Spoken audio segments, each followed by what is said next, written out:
नसीहत लीजिए कि दुनिया सिर्फ आपके फ़ायदे को उठाना चाहती है। अगर आप किसी काम के लायक हो तो दुनिया में आपकी ज़रूरत है, अगर आप काम के नहीं हो आपकी कोई ज़रूरत नहीं है। ठीक है। और पता नहीं कितने लोगों की राखों से कब्रिस्तान पटा हुआ है जो ये सोचते थे कि मेरे जाने के बाद दुनिया रुक जाएगी। बट एक बात हमेशा याद रखिएगा, लाइफ कभी नहीं रुकती, ज़िंदगी चलती रहती है। तुम हो तो तुम्हारी ज़रूरत है, तुम नहीं हो तुम्हारी कोई ज़रूरत नहीं है। माय डियर स्टूडेंट्स, आप सभी ने देखा होगा कि कई बार हम लोग किसी भी चीज़ के स्पिन करने के लिए एक अलग तरह का तार इस्तेमाल करते हैं। किसी भी चीज़ को अगर हीट कन्वर्ट करना है, यानी हीट प्रोड्यूस करना है, गर्मी पैदा करनी है, तो उसके लिए हम एक अलग वायर इस्तेमाल करते हैं। और कभी भी अगर हमें कहीं पर प्रकाश देना होता है, चमकना होता है, तो हम अलग तरह के मेटल का इस्तेमाल करते हैं। तो मन में आप पे क्वेश्चन ज़रूर बनता होगा कि चक्कर लगाने के लिए कॉपर क्यों लेते हैं, ऊष्मा पाने के लिए, गर्मी पाने के लिए हम नाइक्रोम का वायर क्यों लेते हैं, और प्रकाश पाने के लिए हम टंगस्टन का इस्तेमाल क्यों करते हैं। तो आपके इन सभी जिज्ञासाओं को, इन सभी क्वेश्चंस को आज मैं इस टॉपिक में कवर करूंगा। और आज के टॉपिक है ओम्स रूल, जिसको आप बोलते हो ओम का नियम। तो मैं जितेंद्र मिश्रा बिल्डर विजन में आप सभी का स्वागत करता हूं। उम्मीद करता हूं कि आपने लास्ट वीडियो जो कि आपके इलेक्ट्रिसिटी चैप्टर से रिलेटेड था, और उसमें मैंने आपको conductor, non conductor, semi conductor, types of conductor, इन सब के बारे में मैंने बताया था कि चालक क्या है, कुचालक क्या है, अर्धचालक क्या है। अगर आपने वीडियो नहीं देखा है, मैंने ऊपर लिंक दे रखा है, आप जाकर देख लीजिएगा। अब हम समझते हैं ओम्स रूल।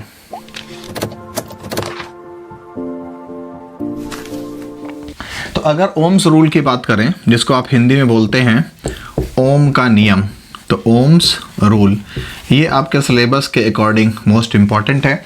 आप क्लास 9th के स्टूडेंट हैं तो, क्लास 10th के स्टूडेंट हैं तो, क्लास 12th के स्टूडेंट हैं तो, हर क्लासेस में ये इंपॉर्टेंट है। क्यों? पूरी इलेक्ट्रिसिटी इसी पे डिपेंड करती है। तो ओम का रूल कहता क्या है? अकॉर्डिंग टू दिस, यानी इस नियम के अनुसार, the potential of a conductor is directly proportional to current of the conductor at constant physical conditions। यानी ओम रूल ये कहता है, इस लाइन को आप शुरुआत में भी यूज कर सकते हो कि एट कांस्टेंट फिजिकल कंडीशंस, यानी अगर फिजिकल कंडीशंस जैसे टेम्परेचर है, प्रेशर है, ये सारी चीजें कांस्टेंट रहें, तो the potential of a conductor, किसी भी कंडक्टर वायर का जो पोटेंशियल होगा, is directly proportional to current of the conductor. वो उस कंडक्टर को जो करंट मिल रहा है उसके ठीक डायरेक्टली प्रोपोर्शनल होगा, यानी कि V is proportional to I। अगर हिंदी में समझें तो किसी भी चालक का जो विभवांतर होता है वो उस चालक में प्रवाहित धारा यानी I के अनुक्रमानुपाती होता है। तो अगर हम इस के हिसाब से बात करें तो किसी भी सर्किट में अगर जो वोल्टेज है वो डायरेक्ट किस पे डिपेंड कर रहा है? वो डायरेक्ट डिपेंड कर रहा है करंट पर। मतलब सर्किट में अगर करंट बढ़ेगा, करंट की क्वांटिटी बढ़ेगी तो वोल्टेज अपने आप बढ़ जाएगा। अगर करंट की क्वांटिटी घटेगी तो वोल्टेज अपने आप घट जाएगा। और हमें मालूम है कि जब कोई प्रोपोर्शनल का साइन हटता है तो वहां पर एक कांस्टेंट आ जाता है, तो V is equal to I into R, जहां पर R क्या है? R एक प्रोपोर्शनल कांस्टेंट है जिसको हम रेजिस्टेंस ऑफ द सर्किट या रेजिस्टेंस ऑफ द कंडक्टर बोलते हैं। हिंदी में जो R है ये प्रतिरोध कहलाता है। अब यहाँ पर अगर हम प्रॉपर्टी के बेस पे समझें, इसी को बोलते हैं ओम्स रूल, और ये है ओम्स का equation V is equal to I into R। ये लड़ाई आप सर्किट में बहुत बढ़िया सा देखते हो, बड़ी मज़ेदार लड़ाई होती है, समझिएगा ध्यान से। फॉर्मूले में देखो, ये है V और ये है I और ये है R, बीच में बेचारा कौन है? बीच में है I। तो जो सर्किट के अंदर पोटेंशियल यानी वी होता है वो आई को धक्का मारता है कि भैया तुम आगे बढ़ो, और जो आर है वो आर उसको पीछे ढकेलता है कि नहीं तुम वहीं रुके रहो। इसका मतलब क्या हुआ कि जो आर है रेजिस्टेंस यानी प्रतिरोध है, ये आई यानी करंट यानी धारा के प्रवाह का, बहने का अपोज करता है, यानी उसको बहने से, आगे जाने से रोकता है। और वी यानी पोटेंशियल, हिंदी में विभव, उसको धक्का मारता है, भाई तुम आगे बढ़ो। ऐसी कंडीशन में मूड खराब हो जाता है किसका? आई का। क्यों? पीछे से धक्का मार रहा है तुम आगे बढ़ो, और ये आगे से रोक रहा है, नहीं नहीं यहीं रुके रहो। ऐसी कंडीशन में आई का मूड होता है खराब। और ये आई जब डिस्टर्ब होता है तो सर्किट में तरह तरह के फिनोमेना पैदा कर देता है।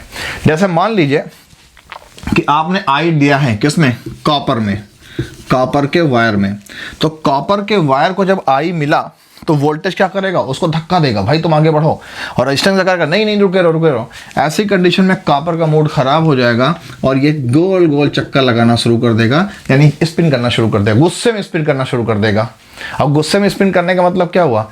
पंखे में यूज कर लो और पंखा हमारा गोल गोल बढ़िया नाचना शुरू कर देगा।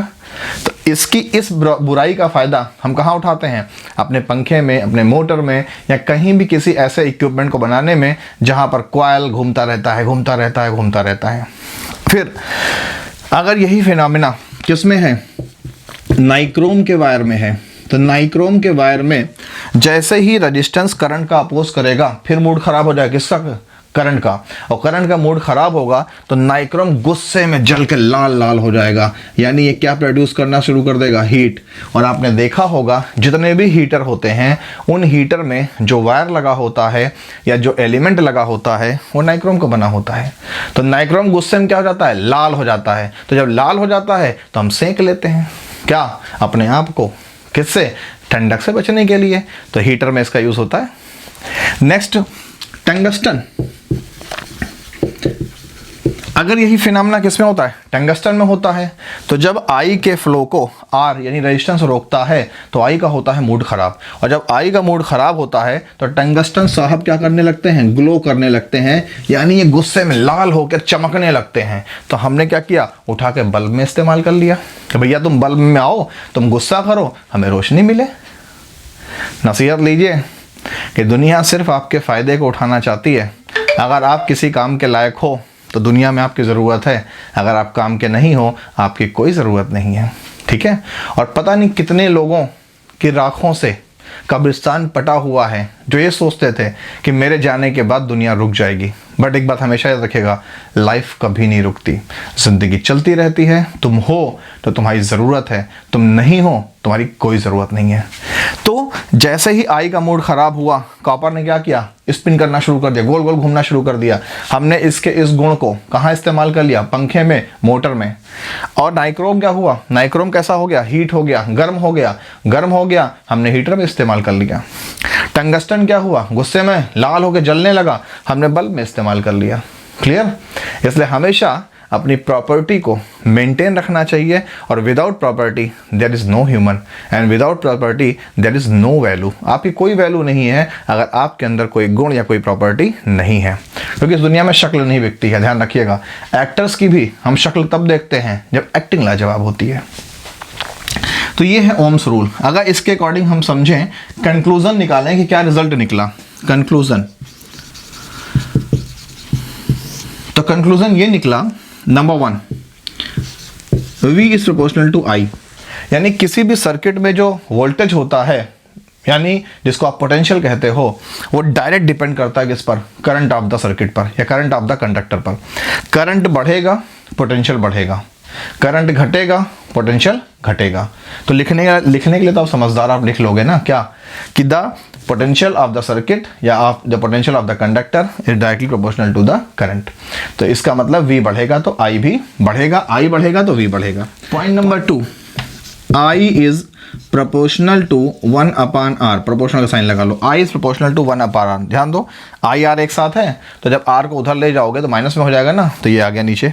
तो I प्रोपोर्शनल टू 1/R, यानी हम कह सकते हैं कि किसी भी सर्किट का जो I यानी करंट होता है वो उस सर्किट के रेजिस्टेंस के कैसा होता है?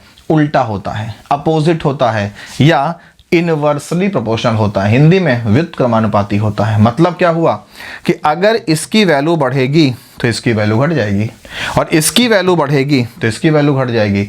यानी करंट और रेजिस्टेंस यानी धारा और प्रतिरोध एक दूसरे के एकदम अपोजिट होते हैं। ये बात आपको हमेशा याद रखनी है। क्लियर?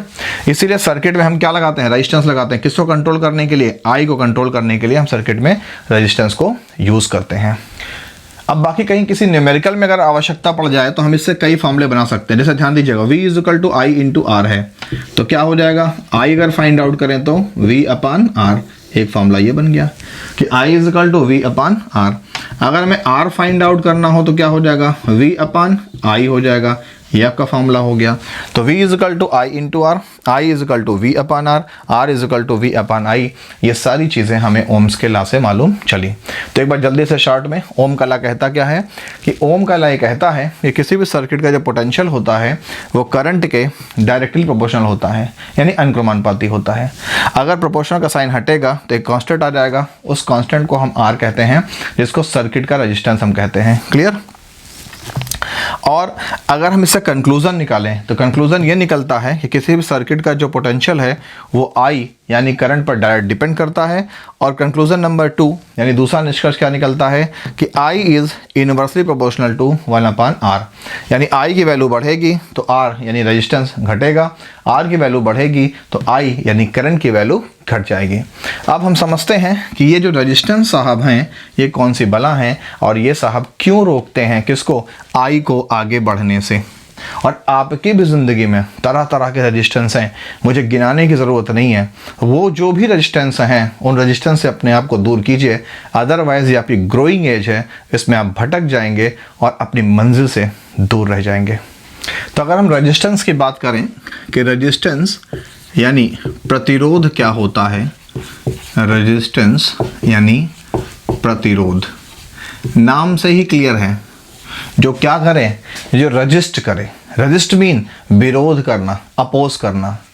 तो it is the property, it is the property of a conductor by which it opposes the flow of current। यानी कि हम कह सकते हैं कि रेजिस्टेंस एक ऐसी प्रॉपर्टी होती है किसी भी कंडक्टर की जिसके थ्रू यानी जिसके द्वारा वो किसी भी कंडक्टर में करंट के फ्लो का अपोज करता है। हिंदी में प्रतिरोध किसी भी चालक का वो गुण होता है जो उसके अंदर धारा के प्रवाह का विरोध करे, यानी ये करंट को आगे जाने से रोकेगा। और जिस भी सर्किट में रेजिस्टेंस लगा होगा उस सर्किट में करंट को बहने में, आगे बढ़ने में दिक्कत आएगी। क्लियर? क्यों? फॉर्मूला हमने भी देखा था ओम के रूल से कि R is equal to V upon आई, यानी किसी भी सर्किट का जो रेजिस्टेंस होता है वो सर्किट के पोटेंशियल और उस सर्किट के I यानी करंट के रेशियो के बराबर होता है। और आप देख रहे हैं इस फॉर्मूले में कि R is proportional to V, यानी किसी भी सर्किट का जो रेजिस्टेंस है वो डायरेक्ट प्रोपोर्शनल यानी डायरेक्ट डिपेंड करता है किस पर? V मीन पोटेंशियल पर। मतलब सर्किट में अगर V यानी पोटेंशियल बढ़ेगा तो सर्किट का रेजिस्टेंस भी क्या होगा? इंक्रीज हो जाएगा। अगर सर्किट में रेजिस्टेंस इंक्रीज होगा तो पोटेंशियल भी इंक्रीज होगा, पोटेंशियल इंक्रीज होगा तो रेजिस्टेंस भी इंक्रीज होगा। और आपको क्या दिख रहा है? R इज प्रोपोर्शनल टू 1 अपान आई, यानी सर्किट में अगर रेजिस्टेंस इंक्रीज हुआ तो करंट की वैल्यू घट जाएगी, यानी करंट को उस सर्किट में फ्लो होने में दिक्कत होगी। और अगर सर्किट में करंट की वैल्यू बढ़ी तो इसका मतलब ये हुआ कि रेजिस्टेंस की वैल्यू घट गई। और याद भी रखिएगा कि आपके घर में जो सर्किट है, भाई पूरी घर में जितने भी इक्विपमेंट लगे हैं, बल्ब, टीवी, ये वो जो भी है, वो सब क्या एक सर्किट है। तो आप एक घर की सर्किट में रेजिस्टेंस जितना कम होगा उतनी ज़्यादा आपके घर में बिजली की बचत होगी और आपका मीटर धीमे धीमे चलेगा, हौले हौले चलेगा। और ऐसी कंडीशन में आपके घर में बिजली की बिल कम आएगी और आप बचत की ओर बढ़ सकेंगे। इसलिए कोशिश कीजिए घरों में ऐसी चीज़ों का इस्तेमाल कम से कम कीजिए जिसमें रेजिस्टेंस हो, यानी जिसमें प्रतिरोध हो। अगर हम इसके यूनिट की बात करें, यानी रेजिस्टेंस का यूनिट यानी हिंदी में प्रतिरोध का मात्रक क्या है, तो इसका यूनिट है ओम, जिसका सिंबल है यू। क्यों? क्योंकि ओम साइंटिस्ट का नेम है और उन्होंने ही रेजिस्टेंस की डिस्कवरी की थी या रेजिस्टेंस की प्रॉपर्टी की स्टडी की थी। तो यूनिट क्या है इसका? ओम। और ओम जो होता है, इससे हम किसी भी सर्किट में करंट के फ्लो का अपोज करने वाले सब्सटेंस की क्वांटिटी को नापते हैं। यानी किसी भी परिपथ में धारा का कितना विरोध हो रहा है उसी को हम ओम्स में काउंट करते हैं, जिसको आप रेजिस्टेंस का यूनिट भी कहते हैं। तो एक क्वेश्चन बनता है आपके दिमाग में कि सर 1 ओम क्या होता है, और 1 ओम की डेफिनेशन आपसे एग्जाम में बहुत पूछी जाती है। तो अगर हम 1 ओम की बात करें, यही समझ लेते हैं, बहुत शॉर्ट है 1 ओम। तो ध्यान दीजिए, आर की यूनिट है ओम, तो आर की वैल्यू 1 कब आएगी? जब वोल्टेज यानी पोटेंशियल 1 हो और आई यानी करंट भी 1 हो। तो ध्यान दो, 1/1 डिवाइड करो इजकल टू 1 ओम। यानी कि हम कह सकते हैं कि 1 ohm it is the resistance, it is the resistance of that circuit in which, इसी फॉर्मूले से बना लो, 1 volt V mean potential flow with I क्या है? करंट। तो करंट का क्या होता है? 1 एम्पियर, ये है एम्पियर करंट। यानी अगर हम किसी भी सर्किट में 1 वोल्ट का पोटेंशियल दें और 1 एम्पियर करंट उस सर्किट में फ्लो हो, तो उस सर्किट का जो रेजिस्टेंस होगा वो 1 ओम कहलाएगा। कभी भी आपको डेफिनेशन को रटने की, लर्न करने की ज़रूरत नहीं है, सिर्फ फॉर्मूला याद रखो, R = V/I, और R का यूनिट क्या है? ओम है। तो R की वैल्यू 1 कब आएगी? जब V की वैल्यू और I की वैल्यू सेम हो जाए। तो जब सेम वैल्यू को डिवाइड करोगे, मान लो 2 और 2 है, तो 2 को 2 से डिवाइड कर दो, 1 ओम आया कि नहीं आया? तो किसी भी सर्किट का रेजिस्टेंस 1 ओम तब कहलाता है जब उस सर्किट में 1 वोल्ट का पोटेंशियल और 1 एम्पियर करंट फ्लो हो रहा हो, तो उसी को हम 1 ओम कहते हैं। अब हम समझते हैं कि अगर किसी सर्किट में हमें इस R की वैल्यू को घटाना हो, बढ़ाना हो, तो हमें क्या करना पड़ेगा? यानी अब the factors which affected resistance of the circuit, यानी उन घटकों की बात करेंगे जो किसी भी परिपथ में प्रतिरोध को प्रभावित करते हैं, वो कौन कौन से फैक्टर्स हैं। तो अगर हम फैक्टर्स की बात करें कि factors affecting resistance of the circuit, आप समझ लीजिएगा आगे, ठीक है। यानी कि ऐसे फैक्टर्स, ऐसी बातें जो किसी भी सर्किट में रेजिस्टेंस को चेंज करती हैं या रेजिस्टेंस जिन पर डिपेंड करता है, ठीक है। तो वो कौन कौन से पॉइंट हैं? नंबर 1 है length of the conductor, clear. Number 2 area of cross section of conductor. Number 3 material of the conductor. Number 4 temperature. यानी कि ये 4 फैक्टर्स हैं जिन पर किसी भी सर्किट का या किसी भी कंडक्टर का रेजिस्टेंस डिपेंड करता है।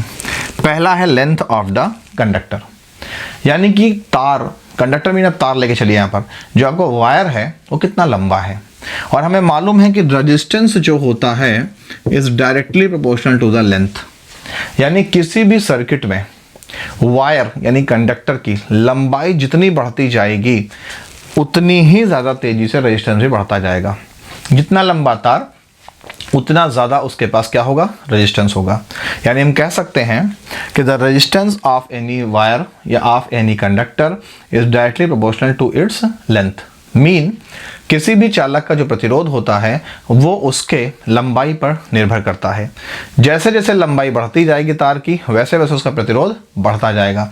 इसीलिए हम किसी भी सर्किट को बनाने के लिए कोशिश हमेशा करते हैं कि कम से कम लंबाई रहे, यानी हमें कम से कम लंबे तार का इस्तेमाल करना पड़े।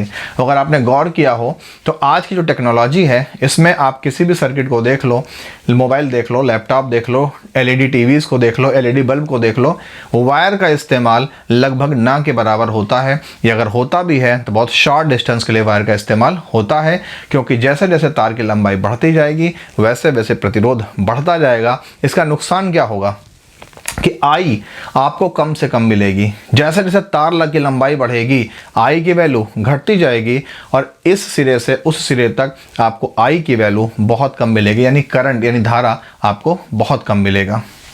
सेकेंड पॉइंट है area of cross section of conductor, यानी जो रेजिस्टेंस होता है ये उस कंडक्टर के क्षेत्रफल पर यानी उसके एरिया पर डिपेंड करता है।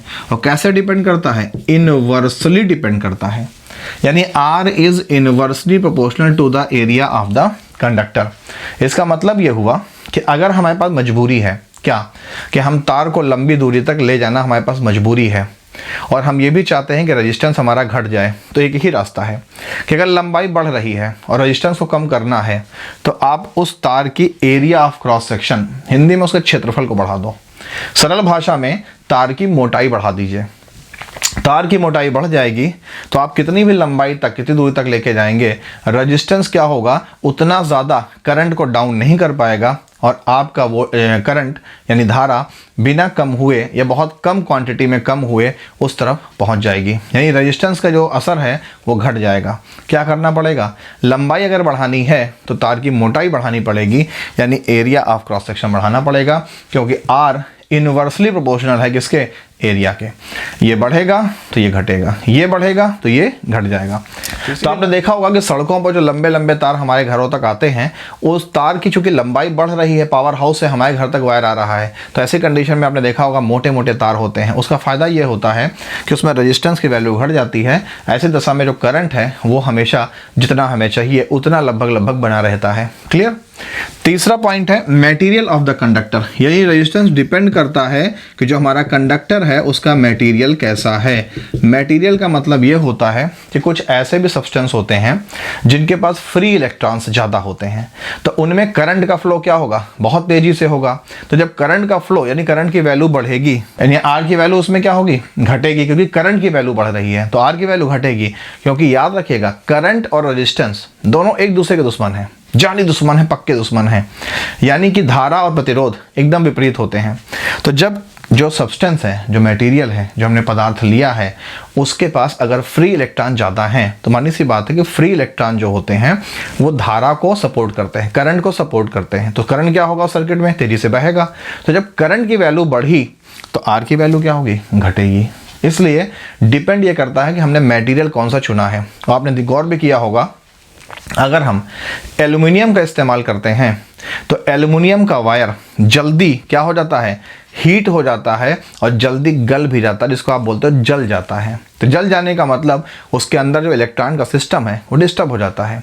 ऐसी तो जलने का मतलब ये नहीं वो जल कर राख हो गया है। जलने का मतलब ये होता है कि वो है तो अभी भी एल्युमिनियम के फॉर्म में, लेकिन उसके अंदर जो इलेक्ट्रॉनों का सिस्टम था, जो न्यूक्लियस था, जो उसके बाहर सेल्स थे, वो सब डिस्टर्ब हो गए हैं, यानी कि उसके अंदर के एटम डिस्टर्ब हो गए हैं। इसलिए क्या नहीं होगा उसके अंदर कंडक्टिविटी नहीं होगी, धारा नहीं बहेगी, इस तो तार बेकार हो गया। क्लियर? तो एल्युमिनियम का क्या होता है? एल्युमिनियम रेजिस्टेंस से बहुत जल्दी ख़राब हो जाता है, लेकिन कॉपर एक अच्छा मटेरियल है, उसको अगर आप यूज़ करेंगे तो लंबे समय तक रेजिस्टेंस उसका कुछ बिगाड़ नहीं पाता है, और जल्दी कॉपर से बनी हुई चीज़ें ख़राब नहीं होती हैं। और आप लोगों ने एक चीज़ देखा भी होगा, जो हम AC खरीदते हैं, AC में हमेशा ध्यान रखना चाहिए कंडेंसर कैसा होना चाहिए? कॉपर का होना चाहिए। फिलहाल ज़्यादातर कंपनियां आप कंडेंसर किसकी दे रही हैं? एल्युमिनियम की, लेकिन होनी किसकी चाहिए? कॉपर की। तो जो कॉपर का होगा उसकी कॉस्ट थोड़ा ज़्यादा होगी, लेकिन हमें को वही लेना चाहिए। स्टेबलाइज़र लीजिए तो उस दुकानदार से पूछ लीजिए कि जो हमारा कॉयल है इसके अंदर लगा हुआ है ट्रांसफार्मर, उसके जो बाइंडिंग हुई है वो कॉपर से है या एल्युमिनियम से है। अगर कॉपर से है तो वो लंबे समय तक चलेगा, एल्युमिनियम से है कम समय तक चलेगा। तो जो रेजिस्टेंस होता है किसी भी कंडक्टर का वो डिपेंड करता है कि वो किस पदार्थ से बना हुआ है। Clear? Last point, depend on the temperature. तो हमको मालूम है कि जो रेजिस्टेंस होता है वो डायरेक्ट डिपेंड करता है किस पर? टेम्परेचर पर। यानी कि अगर टेम्परेचर बढ़ेगा तो ऐसी कंडीशन में क्या होगा, रेजिस्टेंस भी बढ़ेगा। अब एक चीज़ यहाँ समझिएगा, कोई आपको कंफ्यूज करने के लिए पूछ सकता है, जो भी कंडक्टर होते हैं, हिंदी में चालक जो होते हैं, जब हमको हीट करते हैं तो हीट करने पर उनकी कंडक्टिविटी, हिंदी में चालकता, बढ़ती है। क्यों बढ़ती है? क्योंकि उनके पास, जब आप गर्म करोगे उसको, तो उनके पास इलेक्ट्रॉन जो है, फ्री इलेक्ट्रॉन, उनकी संख्या बढ़ जाएगी।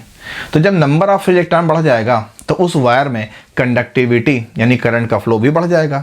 तो जब करंट का फ्लो बढ़ेगा तो क्या घटेगा, रेजिस्टेंस घटेगा। अब देखो आपको क्या समझ में आया, सर आप बोल रहे हैं कि टेम्परेचर बढ़ेगा तो वायर का रेजिस्टेंस घटेगा, एकदम सही है। लेकिन अगर आप टेम्परेचर बढ़ाते चले जाओगे तो नंबर ऑफ फ्री इलेक्ट्रॉन्स बढ़ते बढ़ते एक ऐसी कंडीशन आएगी कि उस एटम के अंदर, उस वायर के अंदर जो इलेक्ट्रॉन के फ्लो का सिस्टम है वो जैम हो जाएगा, जैसे ट्रैफिक जैम हो जाता है। तो ट्रैफिक जाम कब होता है, जब ढेर सारे लोग किसी एक रोड पर इकट्ठा हो जाते हैं तो आने जाने में क्या होती है, दिक्कत होती है। तो वैसे ही जब लगातार हीट करते जाएंगे तो उस मेटल के अंदर, उस वायर के अंदर ढेर सारे फ्री इलेक्ट्रॉन्स इकट्ठा हो जाएंगे, जिससे उनका मूवमेंट डिस्टर्ब हो जाएगा, और मूवमेंट डिस्टर्ब हुआ मतलब करंट के फ्लो रुका, क्या बढ़ा, रेजिस्टेंस। वैसे लाइफ में अगर आपका डेवलपमेंट रुका तो क्या बढ़ेगी आपकी लाइफ में, रेजिस्टेंस। और रेजिस्टेंस वो चीज़ें हैं जो आपको आगे बढ़ने से रोकती हैं। इसी को इंसान मन कहता है। हमारे अंदर भी रेजिस्टेंस है, लेकिन उसको क्या नाम देते हैं, मन। सर मेरा पढ़ने का मन नहीं था, सर मेरा आज स्कूल जाने का मन नहीं था, सर मेरा आज कोचिंग में मन नहीं लग रहा था, सर मेरा फिजिक्स में मन नहीं लगता। तो मन लगता कहाँ पे है, मन लगता है हमेशा मज़ा में, और दिमाग लगती है हमेशा कहाँ पर, जहाँ पर हम किसी भी सज़ा को फेस करते हैं। तो हमेशा आप मन की मत सुनिए, दिमाग की सुनिए। क्यों? मन मांगे मज़ा, ये दिल मांगे मोर, और मोर और मोर, और एक दिन मोर मोर करते करते तुम मोर बन जाओगे। इसलिए मन पे कंट्रोल करो और दिमाग की सुनो। क्लियर? एग्जाम्पल समझ लीजिए, आपके पास हिंदी है, इंग्लिश है, मैथ है, साइंस है, सारे सब्जेक्ट्स हैं। लेकिन अगर हम बात करें कि किसको पढ़ने में का मन लगता है, जो आपको आसान लगता है वही पढ़ने में मन लगता है। लेकिन जो आपको टफ लगता है, क्या वो एग्ज़ाम में नहीं आएगा? आएगा ना। कितने नंबर का आएगा? उतने ही नंबर का आएगा जितने नंबर के बाकी सारे सब्जेक्ट आएंगे। लेकिन क्या नहीं होता, मन नहीं कहता। मगर दिमाग क्या कह रहा है कि हमको आए वो सब्जेक्ट या ना आए, लेकिन वो सब्जेक्ट हमें मजबूरी में भी पढ़ना पड़ेगा, क्योंकि वो एग्ज़ाम में आएगा। इसलिए प्लीज़ मन की मत सुनिए, दिमाग की सुनिए। अब ये चारों पॉइंट मैंने आपको समझा दिए कि रेजिस्टेंस कैसे कैसे डिपेंड करता है। और शॉर्ट में समझ लेते हैं कि रेजिस्टेंस जो होता है वो लेंथ के डायरेक्टली प्रोपोर्शनल होता है। यानी किसी भी तार की लंबाई बढ़ेगी तो उसका रेजिस्टेंस बढ़ जाएगा। उस तार के एरिया यानी क्षेत्रफल के कैसा होता है, इन्वर्सली प्रोपोर्शनल होता है। यानी वायर की मोटाई बढ़ेगी तो रेजिस्टेंस घटेगा, वायर की मोटाई घटेगी, रेजिस्टेंस बढ़ जाएगा। इसीलिए अगर लंबी दूरी तक हमें तार ले जाना है तो मोटे तार का इस्तेमाल कीजिएगा। नेक्स्ट है R directly proportional to material. यानी जो कंडक्टर है, जो वायर है आपका, वो किस पदार्थ का बना हुआ है वो डिपेंड करता है उसके अंदर रेजिस्टेंस कितना होगा। और सबसे बेहतरीन कंडक्टर क्या होती है, सिल्वर। याद रखिएगा, चांदी सबसे बेहतरीन कंडक्टर है, यानी सबसे बढ़िया चालक पदार्थ है। क्लियर? लेकिन अब आप सोचो सर फिर चांदी के तार क्या नहीं लगवा दिए जाते? भैया अगर हम चांदी के तार लगवा देंगे हैं तो काटने के लिए लोग खंभों पे लटके मिलेंगे, रात रात भर लोग मेहनत करेंगे। आज हमने इतने किलोमीटर का तार चोरी कर लिया तो लोग तार इतना काटने लग जाएंगे ना कि गवर्नमेंट तार को पूरा नहीं कर पाएगी। इसीलिए सिल्वर का हम तार नहीं इस्तेमाल करते, कॉपर बेस्ड कंडक्टर है, लेकिन कॉपर भी थोड़ा सा महंगा होता है, इसलिए लोग एल्युमिनियम और कुछ एलॉय मेटल्स को मिला करके वायर बनाते हैं और वही वायर हमारे सड़कों पर ऊपर लगा होता है। और अब लास्टली हम समझते हैं कि स्पेसिफिक रेजिस्टेंस क्या होता है या स्पेसिफिक रेजिस्टिविटी क्या होती है, जिसको हिंदी में बोलते हैं विशिष्ट प्रतिरोध क्या है। इंपॉर्टेंट है, पूछा जाता है। तो अगर हम स्पेसिफिक रेजिस्टेंस की बात करें, जिसको हम हिंदी में बोलते हैं विशिष्ट प्रतिरोध, स्पेसिफिक रेजिस्टेंस, हिंदी में विशिष्ट प्रतिरोध। देखिए कहीं भी स्पेसिफिक नाम का वर्ड आ जाए, ध्यान दीजिएगा। रेजिस्टेंस तो हमको पता ही है कि प्रतिरोध क्या होता है, लेकिन स्पेसिफिक रेजिस्टेंस, स्पेसिफिक मतलब कुछ विशेष बात हम करेंगे यहाँ पर, ठीक है। तो ध्यान दीजिएगा, बहुत शॉर्ट में आपको बता रहे हैं, इसलिए हम पर टाइम वेस्ट नहीं करेंगे। हमें मालूम है कि आप लोगों का टाइम बहुत कीमती है, इसलिए हम कोशिश जरूर करते हैं कि टॉपिक को हम क्लियर भी कर पाएँ और कम से कम टाइम लें। तो आपने पढ़ा है रूल नंबर 1 में कि the resistance of any conductor is directly proportional to the length of the wire. यानी किसी भी चालक का जो प्रतिरोध होता है वो उसके L यानी उसकी लंबाई पर डिपेंड करता है। लंबाई बढ़ेगी रेजिस्टेंस बढ़ेगा, लंबाई घटेगी रेजिस्टेंस घटेगा। Point number 2, R is proportional to 1/A। यानी किसी भी कंडक्टर यानी वायर का अगर एरिया है बढ़ेगा तो R यानी रेजिस्टेंस घटेगा, यानी इन्वर्सली प्रोपोर्शनल है, हिंदी में व्युत्क्रमानुपाती यानी उल्टा रिलेशन है। यहाँ पर ये बढ़ेगा तो ये घटेगा, ये घटेगा तो ये बढ़ेगा। तो अगर हम चाहते हैं कि किसी भी वायर का रेजिस्टेंस कम हो जाए तो उसका एरिया यानी क्षेत्रफल बढ़ा दीजिए। अगर इन दोनों रूल्स को हम मिला दें तो क्या बन गया, I is proportional to L/A। और हमने आपको बताया था कि जब कहीं भी प्रोपोर्शनल का साइन हटता है तो एक कांस्टेंट आ जाता है। अब वो कांस्टेंट यहाँ पर क्या है, रो है। ये जो P जैसा बना है इसको हम लोग रो बोलते हैं, ठीक है। और यही क्या है, स्पेसिफिक रेजिस्टेंस है। तो क्या बन गया, L/A। तो अगर इस रो की हम वैल्यू निकालें, ध्यान दीजिएगा रो की वैल्यू, तो रो के साथ कौन है, L, कहाँ जाएगा, अपान में, और R इंटू A का क्या हो जाएगा, क्रॉस मल्टीप्लाई हो जाएगा। तो फॉर्मूला क्या बन गया, रो इज इक्वल टू RA/L। तो इसी रो को ही स्पेसिफिक रेजिस्टेंस हिंदी में विशिष्ट प्रतिरोध कहते हैं। तो अगर डेफिनेशन हम बनाए तो हम कह सकते हैं कि द स्पेसिफिक रेजिस्टेंस यानी rho of any conductor is equal to the multiple sum of resistance and area of cross section of that conductor and ratio with the length of that conductor. Hindi में किसी भी चालक का विशिष्ट प्रतिरोध उसके प्रतिरोध और क्षेत्रफल के गुणनफल तथा उस चालक की लंबाई के अनुपात के बराबर होता है। तो ये हो गया आपका फॉर्मूला, और इस फार्मूले से रिलेटेड क्वेश्चंस आपसे बहुत पूछे जाते हैं। तो आज के इस वीडियो में हम लोगों ने समझा कि रेजिस्टेंस क्या होता है, रेजिस्टेंस किन किन फैक्टर्स पे डिपेंड करता है, स्पेसिफिक रेजिस्टेंस क्या है, हम कॉपर के वायर को कहीं भी बाइंडिंग में क्यों यूज़ करते हैं, नाइक्रोम का वायर हीटर में क्यों यूज़ करते हैं, टंगस्टन को बल्ब में क्यों यूज़ करते हैं, ये सारी बातें हम लोगों ने अच्छे से समझी हैं। अगर आपको ये सारी बातें समझ में आई हैं तो प्लीज़ इस वीडियो को आप लाइक कीजिए, लोगों से शेयर कीजिए, चैनल को सब्सक्राइब कीजिए, जिससे कि मैं ज़्यादा से ज़्यादा लोगों तक पहुँच सकूँ। और देखते रहिए ब्रिलियंट विज़न को, मेरे साथ बने रहिए, मैं अच्छे से अच्छे कंटेंट आपको प्रोवाइड करने की कोशिश करूँगा। मिलते हैं नेक्स्ट वीडियो में। Thank you.